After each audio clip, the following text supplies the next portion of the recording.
the bitter winter of 1876.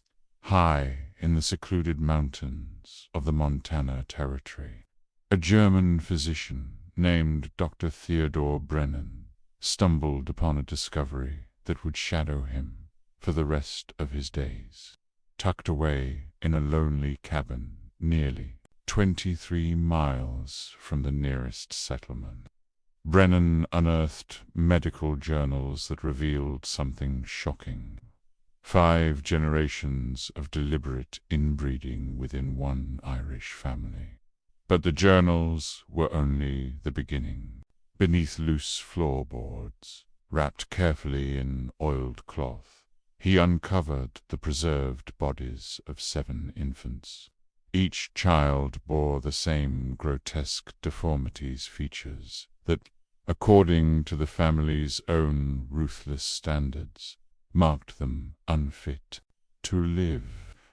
The Donnelly clan had been quietly practicing selective infanticide for over a century, eliminating any offspring that didn't fit the image of health they sought to preserve. What Brennan pieced together next shook not only him, but the very foundations of medical thought at the time. His evidence suggested this wasn't some isolated case of frontier madness. Rather, it was the product of a systematic, carefully managed genetic experimenter, grim tradition, passed down through generations, crossing oceans and nearly 100 years of secrecy. Before we unravel the full history of the Donnelly bloodline and its chilling legacy, don't forget to subscribe and tap the notification bell, and tell us in the comments where you're tuning in from. We love hearing from our global community of mystery seekers. Your support helps us continue digging up the forgotten shadows of American history. The strange tale that Dr. Brennan later recorded in his private journals didn't truly begin in Montana's wilderness. Its roots stretched back across the Atlantic to the wind-swept hills of County Cork, Ireland, where, in the frigid winter of 1798, the Donnelly lineage first began its descent into genetic ruin. By 1874, Montana Territory was little more than the ragged edge of American civilization. Helena, the fledgling capital, held scarcely 8,000 souls, most drawn there by the promise of mining fortunes. Beyond its borders stretched mountains, scarred by violence, dotted with scattered mining camps, weather-beaten homesteads, and native tribes still fiercely resisting encroachment. Here, families could vanish into the wilderness without a trace. Harsh winters claimed lives every year, and government authority was more theory than practice. The great gold rush that once filled the region with fortune seekers had already begun to fade. Abandoned claims littered the hills, and those left behind grew desperate for survival. Supply lines barely kept pace, leaving even the basics scarce. Doctors were rarities outside of Helena. Medical care meant little more than rough treatments from army surgeons or self-taught frontier healers.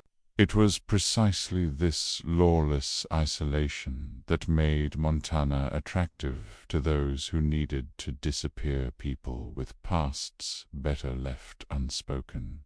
Into this hard land arrived Patrick Donnelly, his wife Bridge, and their 4 children, Seamus, 19, Moira, 17, Kalini, 15, and young Declan, only 12. They appeared in Helena during September of 1874, their belongings stacked neatly in wooden crates that hinted at wealth far above the means of typical Irish immigrants. Patrick introduced himself as a potato farmer fleeing the aftershocks of Ireland's famine.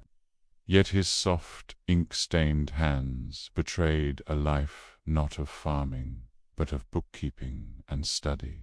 His manner of speech carried the cadence of an educated man, something rare among Irish peasants of his time.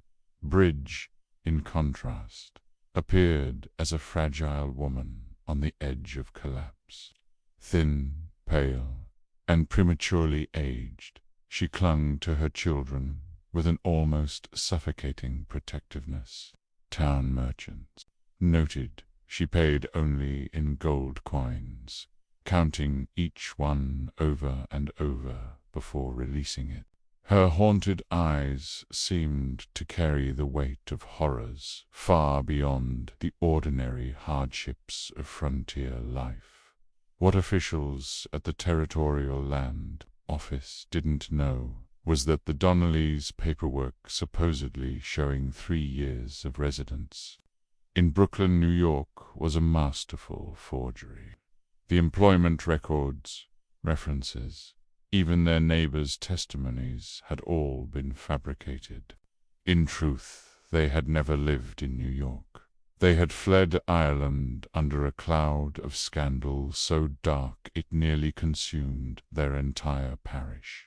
The trouble had begun when Father Michael O'Sullivan, their parish priest, uncovered what he described as an abomination against God and nature within the Donnelly family. Known for his discretion and compassion, the priest had been shaken to his core. In his final letter to Patrick, his usually steady hand quivered as he wrote, "What you have done in pursuit of bloodline purity is a sin that cries to heaven for vengeance. Leave this parish at once, or I will see to it that every soul in County Cork knows the truth of your family's abominations." With gold as payment, Patrick secured 160 acres of secluded mountain land in Montana. The valley he chose lay hidden between 2 steep ridges, accessible only by a narrow, dangerous trail that vanished under snow each winter. No smoke from their chimney could be seen from neighboring farms, and the nearest creek froze solid for half the year. Here, at the edge of the world, the Donnelly family built their isolated refuge place where their secrets could remain buried. The remote valley seemed almost designed for a family determined to disappear from the eyes of the world. But that seclusion came at a heavy cost. The short growing season at such altitude lasted scarcely for months, meaning survival required precise knowledge of farming in hostile conditions. The brutal cold could wipe out livestock in a single night, and the endless isolation of 6 frozen months each year had driven many settlers to despair. Or worse, yet the Donnellys adapted with uncanny skill. Patrick and his sons raised a cabin whose construction went beyond ordinary pioneer craft. Its thick log walls held warmth, its narrow windows prevented heat from escaping, and cleverly designed partitions allowed parts of the house to be sealed during the bitterest nights. Such building techniques hinted at either prior experience in unforgiving climates, or advice from someone far more knowledgeable than a simple frontier farmer. Meanwhile, Bridge and her daughters prepared for the coming winter with a precision that astonished even seasoned mountain folk. Meat was preserved in ways that saved both space and time.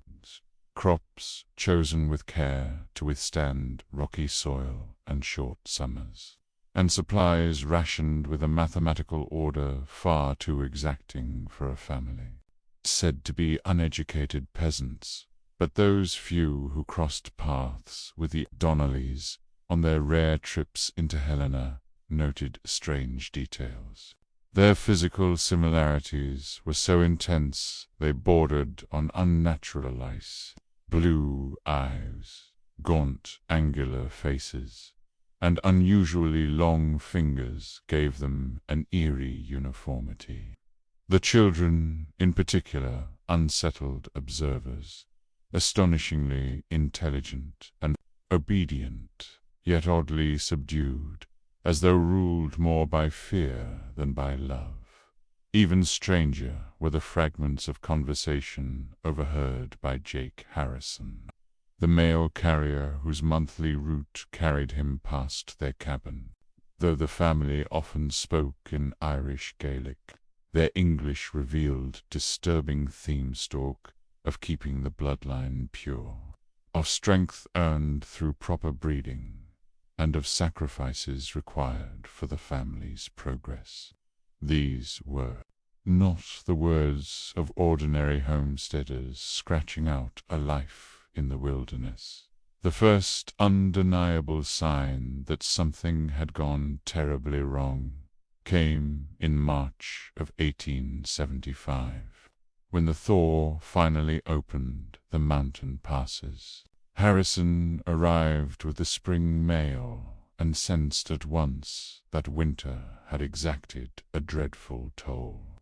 The cabin showed odd repairs, fresh planks covering what looked like holes, gaps newly filled with chinking, and patches of earth outside turned over as if dug despite the frozen ground.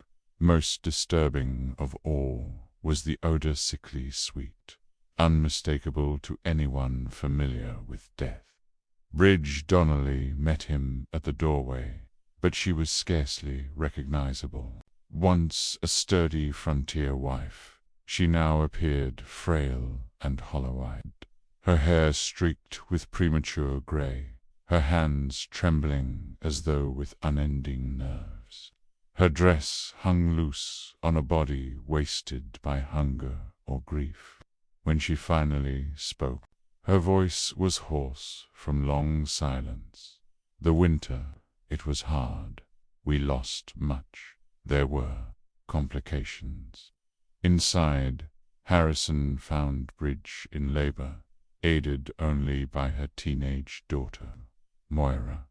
What should have been a desperate struggle for life unfolded instead with cold efficiency, as if the family had seen such moments many times before.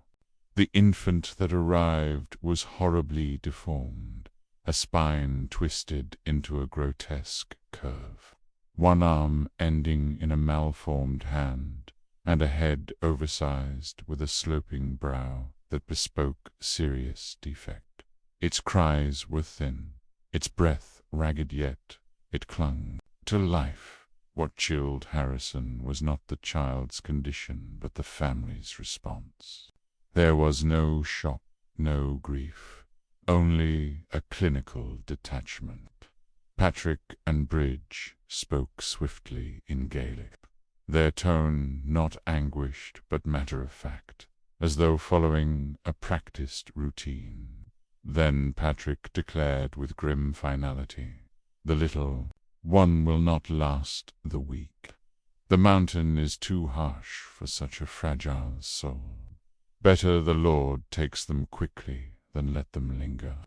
Harrison, appalled, urged them to let him ride for a doctor in Helena.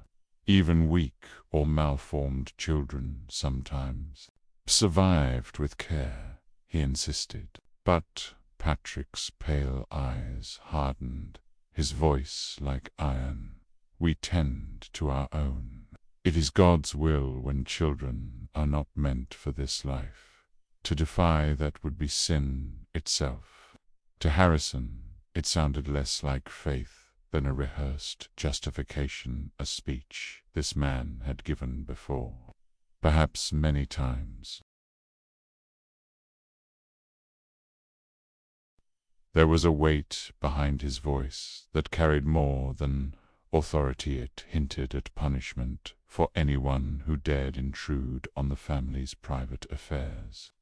When Seamus and young Declan returned from their work outside during the delivery, neither looked surprised by their mother's labor or by the sight of another misshapen newborn. Their calm reactions told Harrison this was not the first such birth they had witnessed. 2 weeks later, when Harrison returned with the mail, the child was gone. Bridge met him at the door, her eyes swollen but dry, her face set in the hollow stillness of someone who had cried themselves past the point of tears. "Lost him 3 days after you left," she said flatly. "Laid him out back with the others." Then came the words that chilled Harrison's spine. "The weak don't last out here, and it's better that way." For the first time, Harrison noticed the row of small wooden markers behind the cabin. 4 graves, all too small for adults, each with roughly carved dates spanning less than a year. The earth looked disturbed, not with the careful reverence of grieving parents, but with the hurried motions of those trying to hide something. The crosses themselves were too uniform, as though built in advance.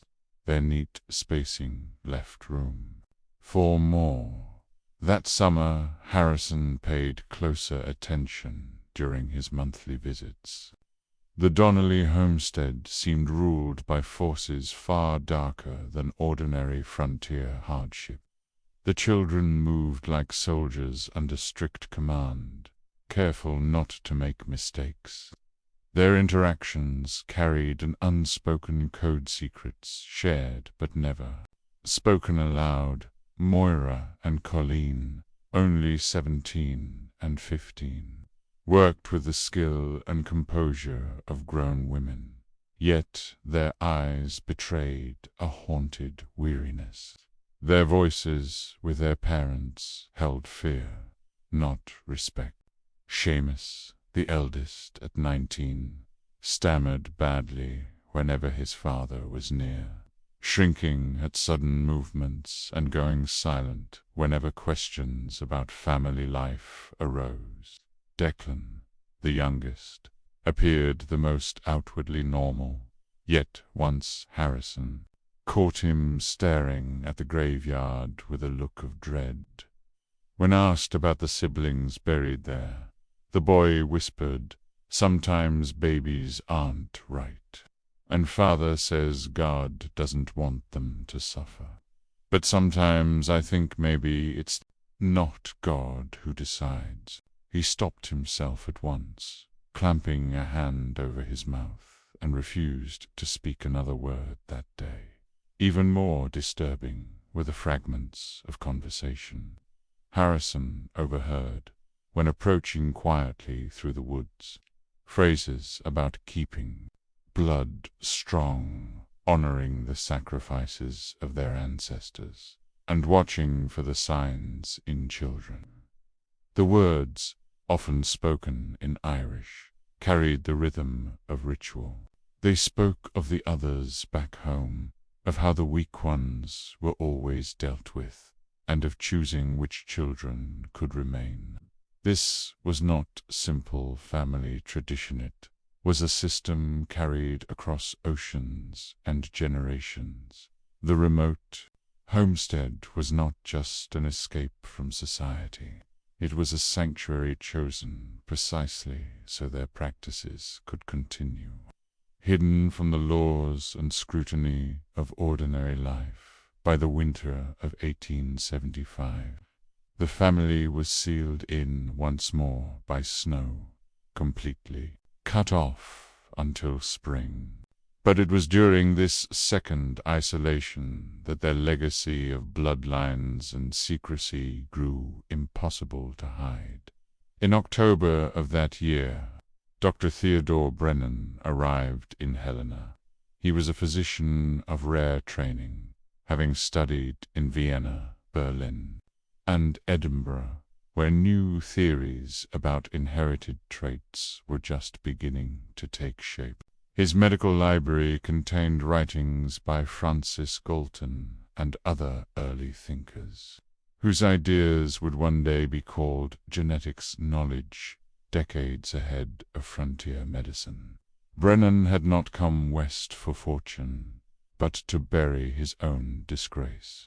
In Europe, his advocacy of selective human breeding had scandalized colleagues and left him unwelcome in respectable circles.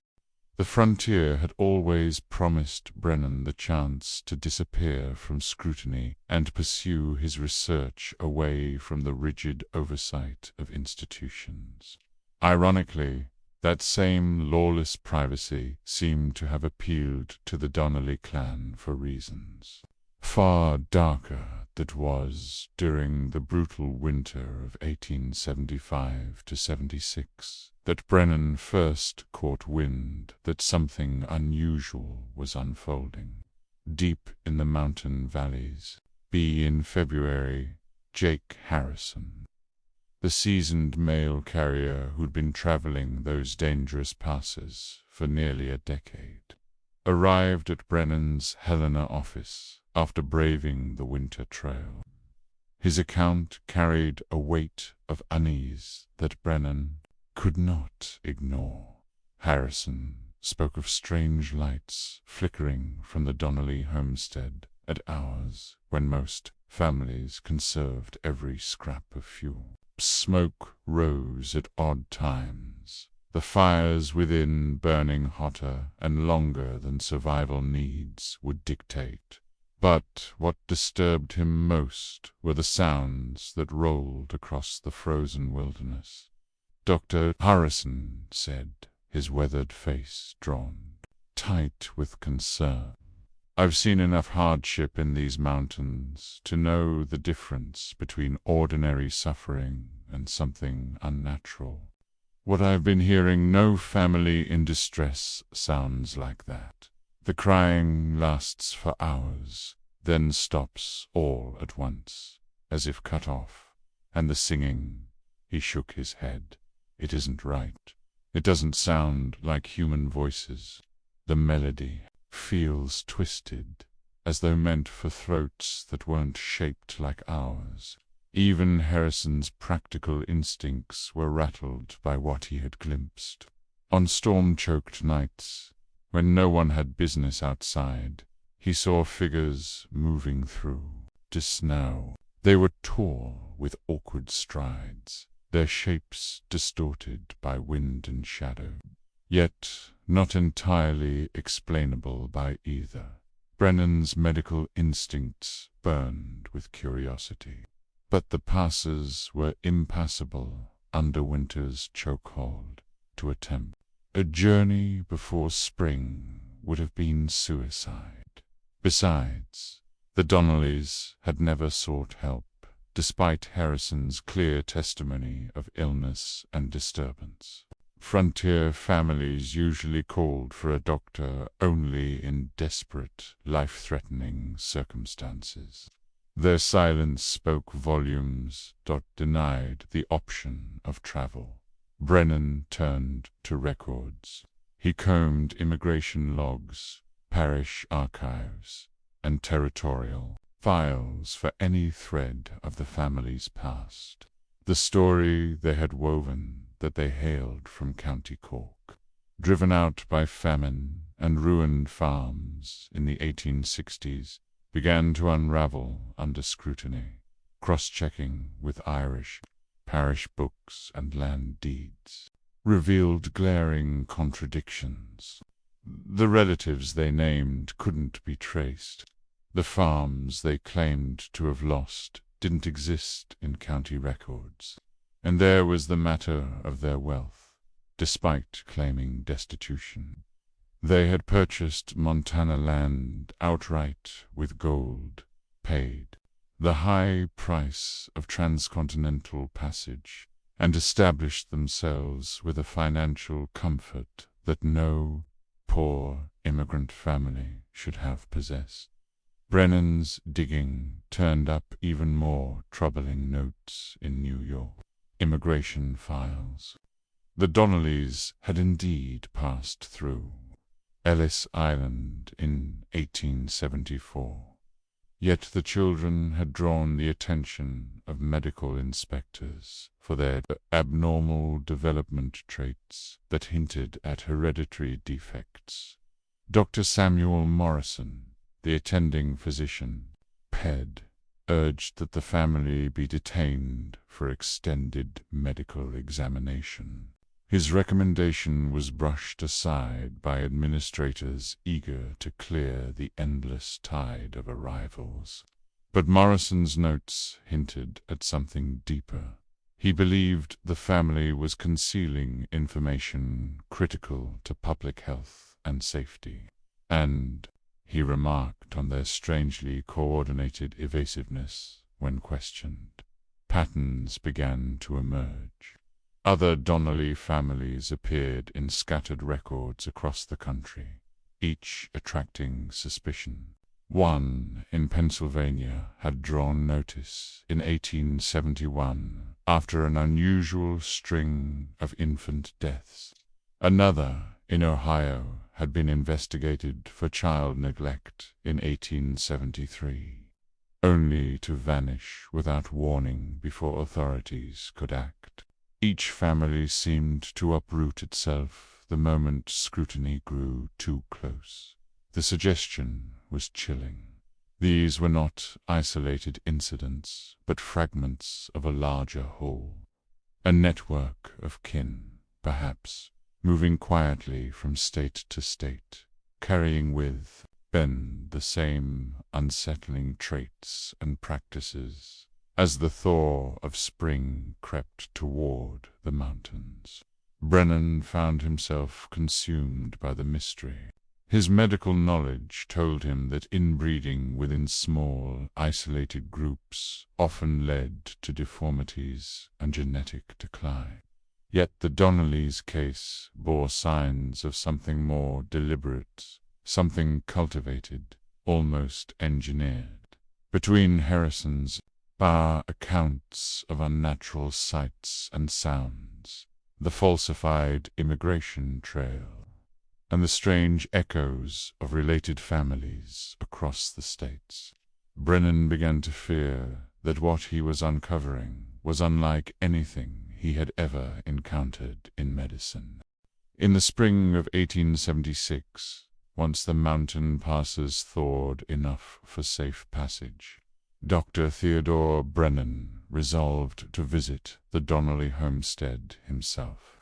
Officially, his journey was framed as a physician's duty to check on an isolated frontier family. In truth, he was driven by an unsettling suspicion that this household had turned its own bloodline into an experiment, without regard for the toll it took on their children or the wider community. What he encountered there would forever alter his perception of human nature, heredity, and the lengths families will go to protect secrets rooted in generations. The route to the Donnelly place demanded nearly a full day of punishing travel. The path wound through dense woods, across unstable streams, and up treacherous mountain slopes. Brennan passed no other travelers, no neighboring cabins, and saw no trace that anyone else had used the trail in months.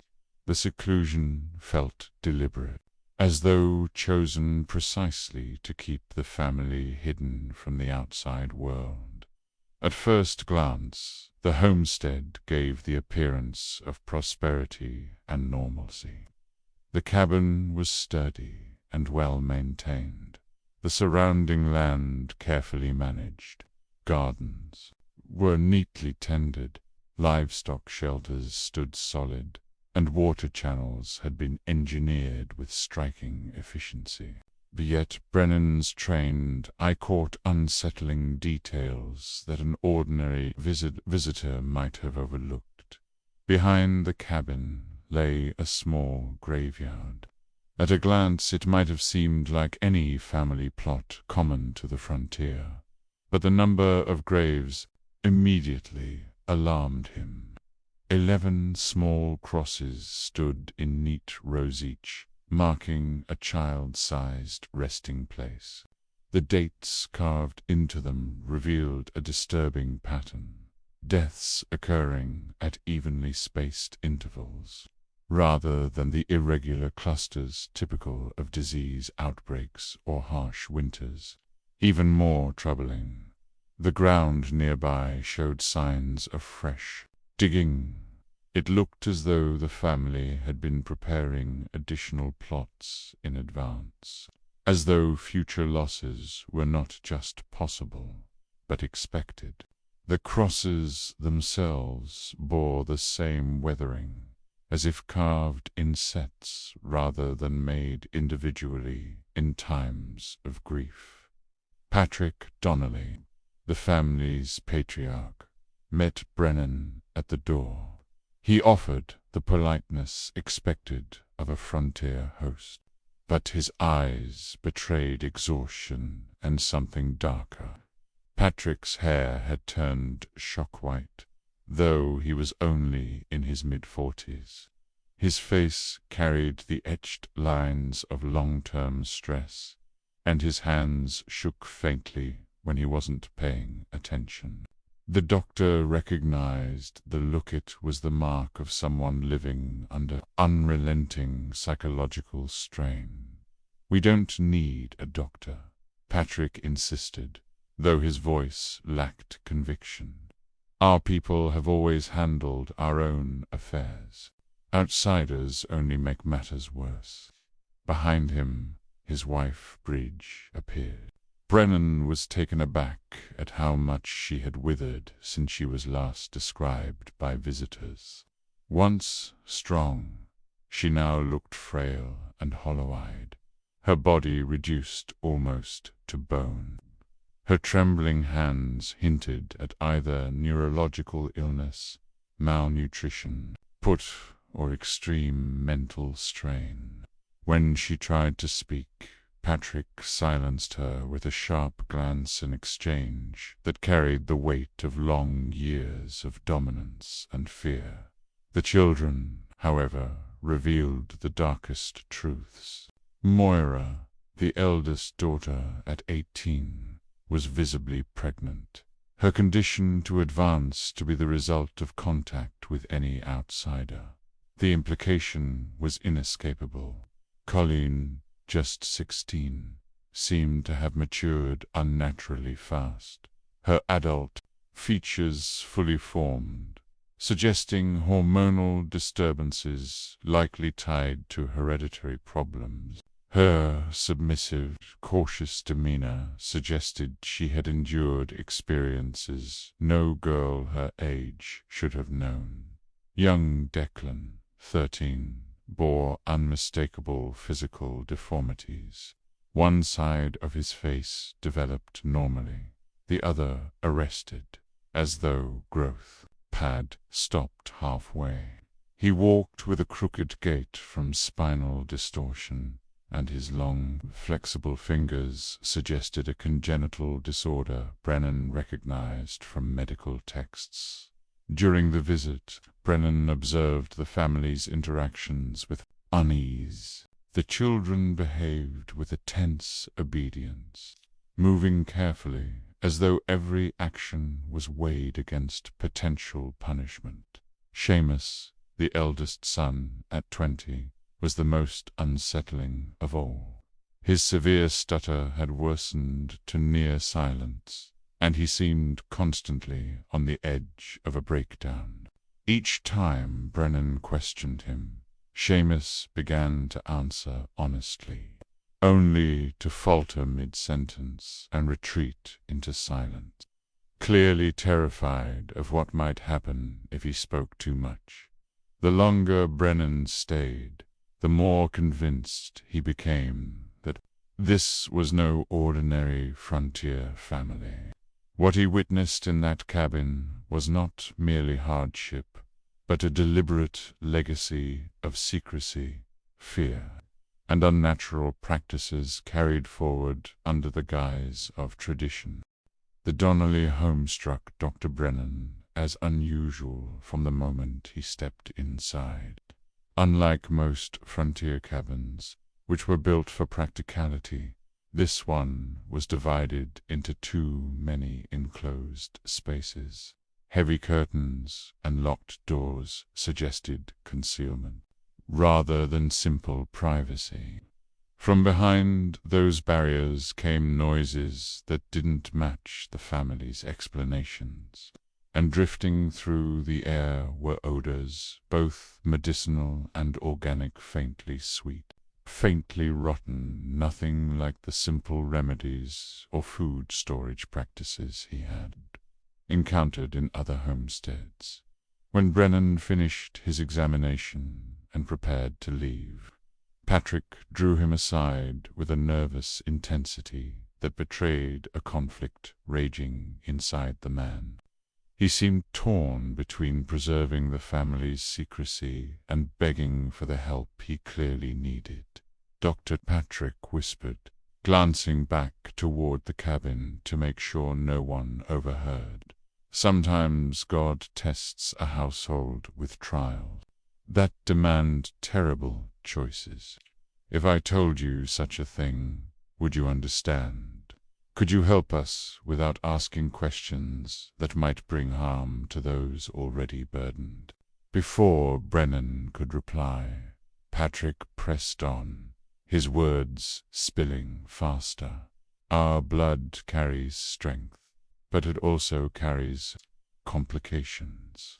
We have methods passed down from our fathers and their fathers before them. They kept us safe in the old country. But here in Montana, people ask questions we cannot answer, without exposing things outsiders would never accept. The implications hit Brennan like ice water. Their isolation wasn't simply about shunning neighbors. The Donnellys were guarding practices refined over generations, rituals and choices that civilized society would recoil from. 2 months later, proof of that legacy arrived in the form of a hastily scrawled message delivered by a trapper. The note was blunt. Donnelly woman in hard labor. Family asks for doctor. Something wrong. Come quick. For the first time since their arrival in the territory, the family had called for outside aid. That alone told Brennan the situation had spiraled far beyond their ability to manage. He rode into the mountain valley on a suffocating July afternoon, the air heavy as a furnace. Inside the cabin, the heat was thick with sweat, blood, and a cloying sweetness that made Brennan's instincts scream of something unnatural. Moira Donnelly lay in the back room, gripped by a labor unlike any he had ever witnessed. She was delivering twins fused at the chest, sharing organs in ways that 19th century medicine could not hope to separate. To Brennan's horror, the family showed no shock, no despair. Instead, they moved with an unsettling calm, as if following a well-practiced routine. Patrick and Bridge worked in step, their actions coordinated like men carrying out an established plan. Seamus and Colleen readied instruments that belonged less to childbirth than to some grim contingency. The infants themselves defied belief, one stronger, one weaker, but both showing signs of lives that, with care, might stretch days or weeks. Brennan was still grappling with the enormity of it when Patrick's voice cut through, flat and clinical. "Doctor, Tell us plainly, can they be separated? Can one be saved to live as a normal child? As Brennan bent to examine the twins, his gaze fell on something beneath the bed, a collection of thick journals, their pages filled with painstaking sketches of infants marked by deformity, cleft palates, twisted spines, missing limbs, extra fingers, all rendered with disturbing accuracy. Notes in Gaelic and English traced across decades, recording births in both Ireland and America. The entries detailed not only the conditions, but also the remedies attempted, written in language far too advanced for an ordinary farm family. Piece by piece, the journals revealed a map of the Donnelly legacy, generations of children, generations of choices, all hidden beneath the veneer of frontier survival. The most unsettling discovery was not the birth records themselves, but the meticulous drawings that accompanied them.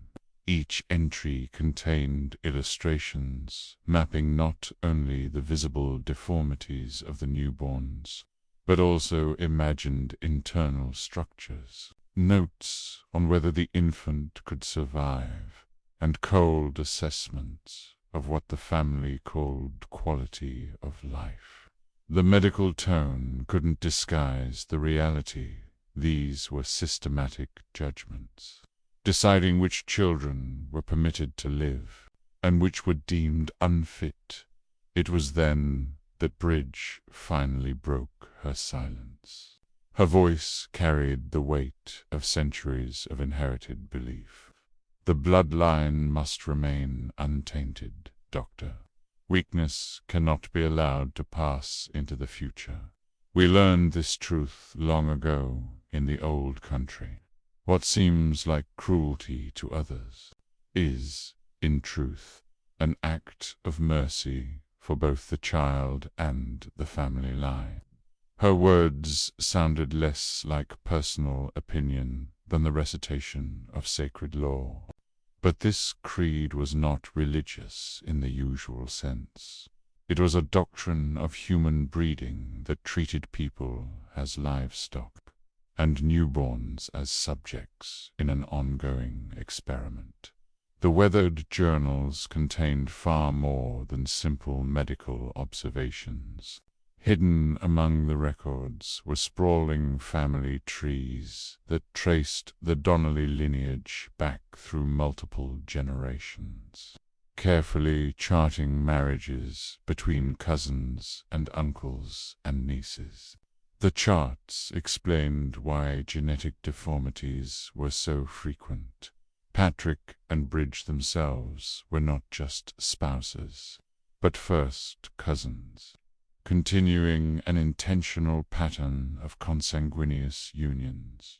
The documents revealed that this practice had begun decades earlier in Ireland, in the early 1800s.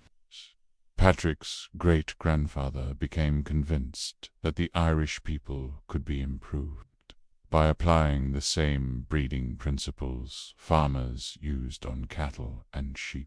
His warped vision drew on pseudoscientific racial theories then circulating among European intellectuals and a distorted reading of biblical genealogies that seemed to sanction close intermarriage. As Brennan examined both the fragile twins and the archives, the truth struck him. This was not misfortune, but the culmination of a calculated program. The conjoined infants gasping in their cradle were not a tragic accident, but the inevitable outcome of generations of controlled breeding. And just when one might think the horror could not deepen, it did. The journals stretched back over a century, written in fading Irish script. The earliest entries described how Fergus Donnelly, Patrick's ancestor, had first pursued the idea in County Cork during the 1790s, after speaking with learned men who studied heredity. Inspired by the success of agricultural breeders who produced hardier livestock through selection, Fergus became obsessed with creating a perfect Irish strain, a bloodline stronger, smarter, and purer than the weakened peasantry he despised. His earliest arranged cousin marriages seemed at first to prove his theory. Children who were unusually clever, handsome, or vigorous. But the journals also spoke of infants born twisted and broken, granted what Fergus called merciful release. By the second and third generations, the program had become frighteningly methodically an ongoing experiment in human heredity that advanced with scientific rigor, but at the cost of unbearable suffering. Each successive head of the Donnelly clan had adjusted and refined their breeding plan, adding new rules for what traits were to be kept and what flaws were to be purged. The journals Brennan uncovered described, in chilling details, the qualities that were celebrated: pale blue eyes, tall stature, sharp features, unusual intellect, especially in mathematics, and those considered intolerable, visible deformities, mental weakness, or what the family called behavioral defects. The most unsettling section was labeled the Enhancement Protocol. Pure. The entries outlined deliberate attempts to intensify the family's preferred traits by tightening the bloodline through ever closer marriages. Patrick's generation represented the ultimate outcome of this design. He and Bridge were not merely cousins, but the products of 4 prior generations of intentional inbreeding, all in service of maximizing what the family believed were superior genetic qualities. On the surface, the method had succeeded. Surviving Donnellys did share a striking uniformity of appearance, remarkable cleverness, and unusual talents.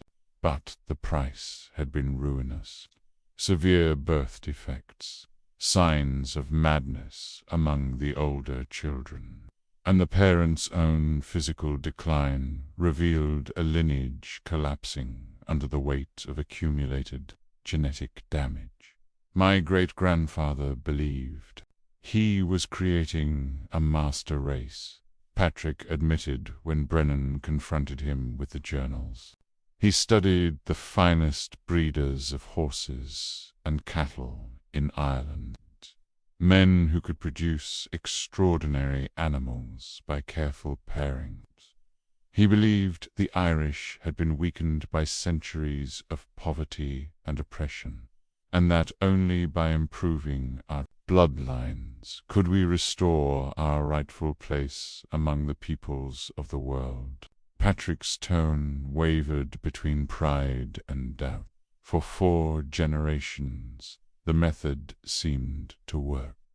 We produced sons and daughters of unusual beauty and brilliance. People who might have been leaders had society recognized our worth. But the cost has been unbearable. So many born wrong, so many whose lives had to be ended before they brought only suffering to themselves and disgrace to our name. From Brennan's trained medical perspective, the truth was inescapable.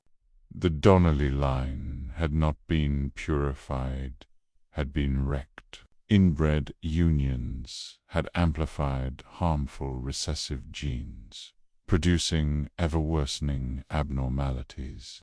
Even the apparently healthy children carried hidden defects that would poison future generations. The dying conjoined twins, gasping in their cradle, turned as the clearest evidence yet that the experiment had reached its fatal limit. 5 generations of deliberate inbreeding had not produced human perfection. It had yielded monstrous suffering that could no longer be disguised or justified. And as Brennan realized that Patrick and Bridge were preparing to dispose of the twins, as they had so many others, he saw he was witnessing the grim conclusion of America's first covert eugenic project, an experiment carried out in silence for over a century, leaving behind a trail of infant graves and shattered lives. The struggle over the fate of the twins became more than a family quarrel. It was a final battle for the conscience of a household that had sacrificed humanity for the illusion of genetic superiority. Brennan, invoking his authority as territorial physician and threatening to call federal marshals, forced the Donnellys to recognize that their hidden practices could no longer survive in an America that was rapidly knitting itself together, where abnormal mortality and strange family behavior would draw suspicion. Despite Brennan's care, the infants lived only 3 days. Their shared heart could not sustain life, and they died in the dark hours before dawn. Yet their brief existence stood as undeniable proof of the damage done by generations of manipulation. Their deaths gave Brennan the justification to dig deeper. Behind the cabin, he examined 11 small graves. The journals and genealogical notes filled in the rest.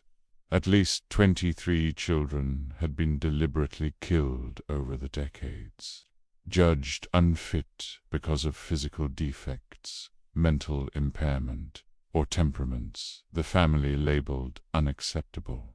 This reckoning marked the collapse of the Donnelly experimental enterprise that had tried to bend bloodlines into greatness, but instead produced only tragedy, secrecy, and one of the darkest hidden episodes of frontier life. Faced with overwhelming evidence and the looming threat of a murder trial that could have ended with execution under territorial law, Patrick Donnelly finally broke down and disclosed the truth about his family's history, a legacy of systematic genetic experiments that stretched back 5 generations. It had all begun in Ireland, in the early 1800s, when his ancestor Fergus Donnelly became fixated on the idea of crafting a pure Irish bloodline. Inspired by livestock breeding methods, Fergus applied the same principles to people. The family rationalized their actions using a toxic blend of pseudoscience, distorted religious beliefs that framed birth defects as divine punishment, and early social Darwinist theories that were spreading among some intellectual circles of the 19th century. To them, killing imperfect children wasn't murder, it was stewardship, a way to purify their lineage and create a so-called superior human. The cost of maintaining these practices across generations proved devastating. Patrick himself suffered from crippling depression and anxiety, worsened as the evidence of inbreeding became undeniable. His wife, Bridge, endured repeated mental breakdowns, showing all the signs of what Dr. Brennan recognized as severe trauma from years of taking part in the deaths of her own newborns. The surviving children bore the heavy scars of both their genetics and their environment. Seamus, the eldest, collapsed under questioning, confessing that he had been forced to help dispose of siblings from the time he was 12. His broken speech and inability to meet another's eyes revealed psychological wounds so deep that Brennan doubted he could ever live a normal life. Moira and Colleen, daughters of multiple inbred unions, displayed both physical deformities and psychological damage. Worse still, they had been groomed to accept roles as breeders for the continuation of the family line, and Brennan feared their father had planned marriages between them and their brothers. Declan, the youngest, bore the most visible deformities. His twisted spine and uneven features served as living proof of the family's genetic collapse. Yet his mind carried even deeper scars. Years of exposure to infanticide and abuse left him unstable, a danger to both himself and others. When placed under territorial custody, Declan vanished one night into the Montana wilderness, leaving behind no clues to his fate. The legal system struggled to define the Donnelly crimes. Multi-generational infanticide and forced inbreeding were unlike anything courts had faced before. Prosecutors wrestled with how to charge Patrick and Bridgley, while defense attorneys argued they were victims of hereditary insanity, not deliberate killers. Experts from across the territories took interest, but poor communication and the remoteness of Montana meant little reached the wider public. Neither Patrick nor Bridge ever stood trial. Patrick died of an apparent stroke, crushed by the collapse of his life's work. Bridge perished during a final pregnancy, delivering yet another malformed stillbirther, grim symbol of the futility of their experiment.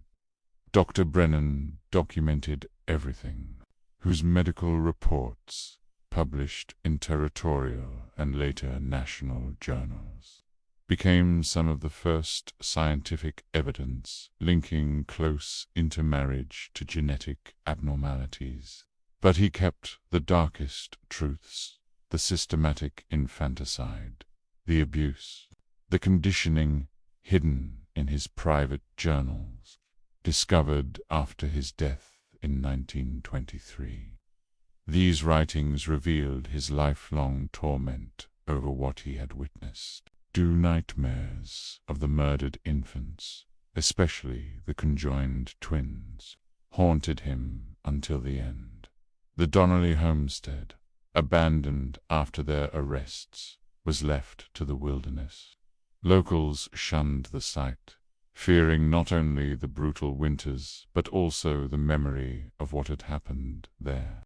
Behind the cabin, a small cemetery stood 11 marked graves, with hints of more unmarked rows of crosses, bore silent testimony to the infants sacrificed in the name of genetic purity. In the years that followed, other disturbing cases of inbreeding and selective breeding surfaced in isolated American communities. Together, they influenced shifting views on marriage laws, child protection, and government responsibility to monitor remote settlements. The Donnelly case, in particular, became an early warning of how pseudoscience and obsession, left unchecked, could lead to horrors beyond comprehension.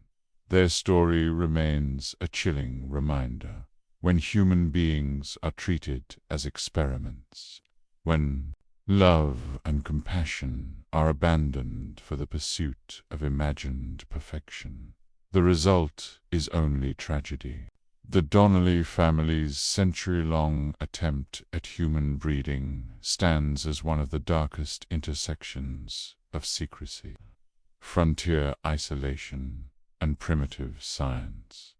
But was everything truly revealed about their practices?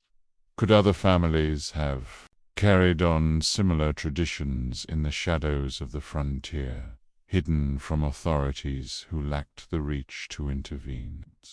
Could entire experiments have taken place, vanishing into history without ever being uncovered? Let me know what you think in the comments below. And if you'd like more unsettling stories of forgotten history and the horrors of human obsession, make sure to subscribe, turn on notifications, and share this tale with someone who loves mysteries that test the limits of human nature. See you in the next story.